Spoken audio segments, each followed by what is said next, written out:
Hi, my name is Rebecca or Becky.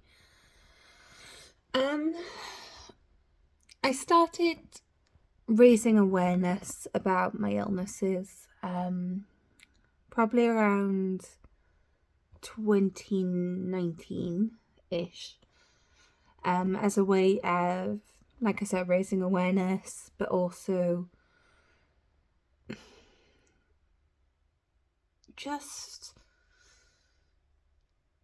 kind of breaking any stigma about illnesses. And I became quite passionate about that. I don't really like sharing personal details, especially personal details about my OCD, but I kind of felt it was a little bit of my responsibility to share my experiences to kind of stop any stigma, because I think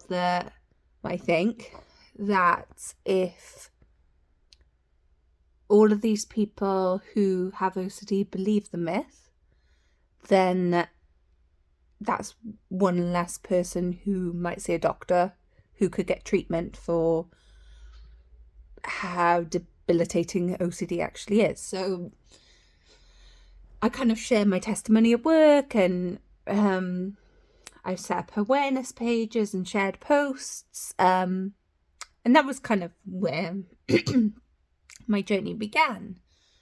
So like I said, I've had OCD since I was about 13, 14, 15, around that age.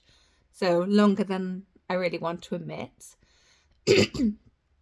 I've also suffered in the past with anorexia. I would say in the past, I'm definitely not underweight now. However, I think, again, stigma, but an eating disorder isn't defined by weight.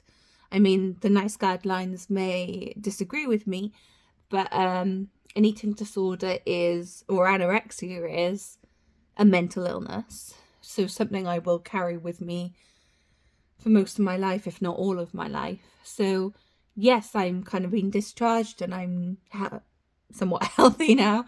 But yeah, that's kind of where I am with that. A lot more information to do that, but this is kind of just a brief diagnosis video where very early days, like I've got no capacity to edit these at the moment, nothing like that. So this is just a beginning video to kind of let you get to know me, and it's kind of very done sporadically and no plan to it, as you can most probably tell.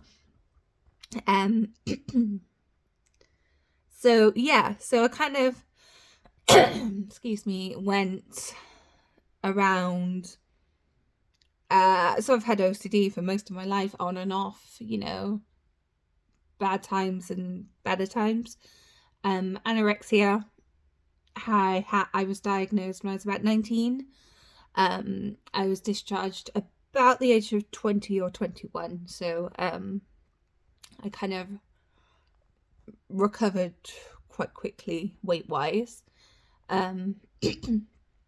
And then kind of met my husband and lived a somewhat healthy life, until 2019. Became pregnant with our son, and kind of became quite unwell. So I had hyperemesis gravidarum. I think that's how you say it. So I had bad sickness, obstetrical stasis, to do with your liver, and means you can be very itchy. And I also had gestational diabetes. So I was kind of not very well, in and out of hospital, along with various other things like non-fetal movement, potassium levels were wrong, different things really. Yeah, just constantly kind of going into hospital, being on IVs because I couldn't tolerate water. There were a couple of other instances as well where I was in a cafe, a John Lewis cafe, and they gave me bleach to drink or antiseptic to drink instead of water or ice. So cue a hospital visit for that. I fell out on my stomach outside of work. So yeah, there was a lot going on there. And, it was a difficult time. I kind of read online about how potentially have kind of stillborn baby, and there was a lot of fear, you could say, like, so it was kind of, I ended up having an induction, and it was, let's get to the end, let's get him born, and then I can breathe and then he's safe. When he was, so the day I was meant to be induced, my cat came in ill, so my husband had to take me to the vet, take me to the hospital, and then kind of go and get my cat and take him to the vet. So my cat is my other baby. So it's never been a straightforward process. So yeah, so day one it wasn't going well. So I was induced on, I believe, the 23rd of December 2019. So I spent Christmas Day in hospital. My first Christmas present was from nurses, which was strange but lovely. Like, who knew they did that? I think they used their own money. I could be wrong, but it was a lovely, thoughtful gesture. I kind of wasn't really moving along then. Not really doing much. And then on the 26th of December, they suddenly kind of said, oh, you're going to go down. We're going to break your waters. So it was quite abrupt. I kind of went from 0 to 100. I'd been having contractions. I had Braxton Hicks when I was pregnant. But yeah, it was quite a, it was a very quick process then. So kind of went down and had my waters broken. Little fun fact that the nurse or midwife had to go and change because there was so much water. So had an epidural, kept pushing. At some point, after 2 hours they called it, and they said, we need to get him out. At one point they couldn't find a heartbeat, so they put a clip on his head. Then I was pinched and I could still feel it. So they topped me up on the epidural. And then I was given kind of a spinal epidural and taken into theatre, where they used forceps to get him out. He actually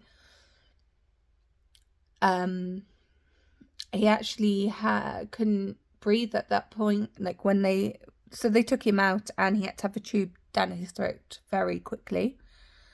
So kind of I was lying there being stitched up, and my husband took him with the nurse to go and have the tube down his throat. So we kind of went back to the ward with him, kind of some photos, spoke to family, kind of very happy process. Then during the night, I kind of had a catheter on. We were kind of left in the delivery bit because it was so late at night. Well, that was all well and good, and a quiet atmosphere. It did have some hardships. So for example, they didn't put the buzzer near me, so I was kind of tied up to this catheter. I couldn't really move. I couldn't call for anyone. So when Eric was crying, I couldn't get to him, and that was quite that's quite traumatic. You know, you've just had your baby and the baby's crying, and I couldn't do anything. He breastfed a little bit, and then kind of it was the next day. So my sisters were coming in, my husband too, and they came in just to do their checks on Eric. And that was when they said they needed to get him to intensive care. So they took him to intensive care very quickly. He was kind of taken away from me then. And I wasn't allowed to leave the room for a while. Yeah, it was hard. I didn't really know what was going on or what the situation was. But yeah, it was difficult. I wasn't there when my family met Eric, and that's a really hard thing for me to even think about, really. So yeah, anyway, Eric spent 3.5 weeks in intensive care or NICU. I had leakages, CFSF, spinal fluid on my brain. So I had to go down for blood patches, which were taken from my arm and injected into my spine. So that happened twice. Victor, my cat, also had to go to the vets again. So it was a hard time. When Eric was finally so I was discharged on New Year's Eve, unfairly. They blamed my mental health, even though they'd put me on morphine that day for the acute pain I was in. Then the next day I came in to visit Eric and I was taken back into surgery again. So it is what it is now, but, you know, it's left me with a lot of pain and trauma. But yeah, so when Eric was then discharged on my husband's birthday, kind of we came home. It was Eric had very noisy breathing, so it was kind of getting used to that. And at first charge, you didn't know what was normal and what wasn't. So, you know, we went through that. And then kind of COVID struck. So for me, my husband had to kind of go back to work during when Eric was in NICU. So for me, being at home with a newborn, never really been around newborns before, and, you know, but with his breathing, it was difficult because I know that they had said it was okay for him. Like, there were certain signs and things, but whenever I looked up, should I be taking him to a hospital if he was doing a certain thing, it was like, is he breathing under his ribs? Is he noisy breathing? You know, things that he did do. So it was very difficult for a new mum to know what was normal and what wasn't. Especially during COVID, because I didn't have anyone around me, really. No one was allowed into the house, even family. I got very low. Kind of, we went into the hospital at one point about Eric's potential diarrhea, and we were in then overnight for his breathing. So Eric's been in and out of hospital most of his life, if all of his life, really. We've had a lot of inpatient visits. He's had, you know, procedures done. Had to hold him there while gets his bloods done. It's been difficult, you know, especially for him. He doesn't understand the bigger reason why. So, yeah, so kind of that's a brief-ish summary of Eric and Victor. And then in kind of, as, you know, we're coming out of COVID, 2022, we'll say, have about a year to 2023. And in August 2023, I went to the doctor with headaches, kind of bad stomach, just things, wasn't feeling well in myself, and, didn't think that much of it. They kept doing blood tests, thinking about your platelets are too big, this and this, and I just thought they're taking the mick, how many blood tests do they need to do? So, I had an appointment in haematology, in October 2023, and, the 4th to be precise. I was also called for a CT scan that day for my head. So they advised me I would have time to kind of get over to haematology for my appointment after my scan. That didn't happen. I remember calling haematology while waiting for my CT scan, saying I might be a little bit late, thinking, oh, they're gonna, it's the NHS, like they're not very happy with kind of moving appointments at that short notice. So yeah, they said, oh, it's okay, these appointments can take a while. Didn't think much of it. So I had the CT scan, then kind of pottered around trying to find the haematology unit. And I kind of walked in, and they said to me, have you brought anyone with you? And I said, oh, well, the letter said, don't bring anyone. They said, oh, it must have been left over from COVID. Fair enough. I probably wouldn't have brought anyone anyway, but bigger picture,